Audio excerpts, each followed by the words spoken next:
Now we're ready for part 2 of getting ready for the holidays with creative drawings. We've brought in our embroidery and changed color and adjusted an outline. Now we're ready to change a step fill pattern and add a piping fill. Let's begin by changing his hat just a little bit. Now I'm going to zoom in on his hat, and then go ahead and left click on the top part of the hat, then hold down the Control key and left click on the brim of the hat. Now both pieces are selected. Go over to the Object Properties area and scroll down until you see that it looks like a bunch of diamonds put together, and it's actually called rhombus. Please click on that pattern, and the step fill has now changed to that pattern. It's that easy to add some texture to your embroidery with creative drawings. Now click on the ribbon of the hat. Now in the object properties you can see that this is a satin stitch, but we want to change that. We want to change it to a specialty type of fill, and that's called piping. If you click on piping and then left click off, what you're going to see is now there are lines of stitching that follow the angle and the contour of that ribbon, and that's what the piping fill does. So it's a very nice way to add texture, something a little bit different for your fill and satin areas. So now zoom out just a little bit, and we're going to change the texture and the pattern of the step fill in the head and the body. So click on the head of the snowman, and again hold that Control key down and click on the body of the snowman. Let's go over to the pattern area, and you're going to scroll quite a ways down in your selection box, and once you start to see circles, then you're going to see something that says Polygons 1, and it looks like several circles just lined up on top of one another. Please click on that. And you've now put that pattern into both the body and the head of the snowman.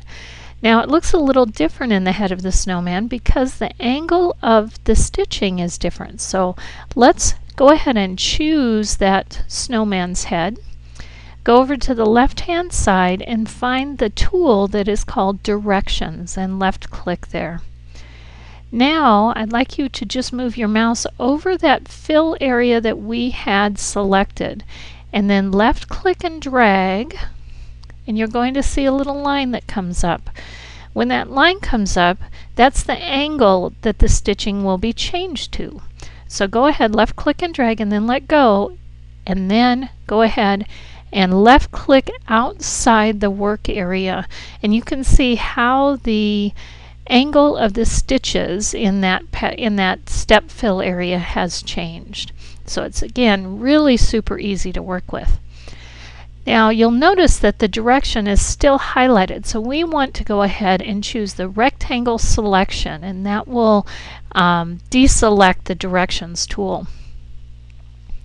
Let's zoom in on the head of the snowman again, because with the snowman he looks a little, he doesn't have a mouth. He looks a little empty, so we're going to give him a mouth. So please click on the eyes of the snowman. When you do that, you're going to notice that these eyes are actually connected together, so we must break them apart. With them highlighted, with both of them highlighted, right click your mouse, and you're going to see a menu that comes up, and please left click on Break Apart. Now the eyes are independent of one another. You can choose one or the other. So please click on the snowman's right eye and go up to the tool options and click Duplicate. When you do so, please click only once, because that put an exact duplicate of the snowman's eye right on top of the other one. So once you have clicked once, move your mouse down to his eye and then left click and drag down to just below and where the smile would be on the snowman's face. So let's click duplicate again. And then left click and drag again. We're going to have a total of 5 different candle wicks to make up his smile. So duplicate, and then move. And the next time we do this, click on duplicate. Notice if I go right to the center of that candle wick and I click and drag, I'm actually moving the center of rotation of that pattern rather than the whole pattern itself. So if you do that, don't worry, you can still move it. Again, I'm just going to click and drag, but realize that that's what you're doing. So if you can, don't click right in the center. So I need one more, and I'm going to click and drag.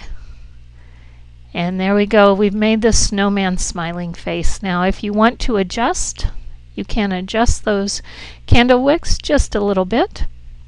Let's go ahead and zoom out, and so we can see our whole snowman.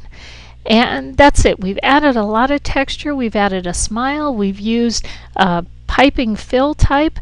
It's a lot of different things going on. So go ahead and make those changes, and then when you come back, we're going to add lettering to our snowman.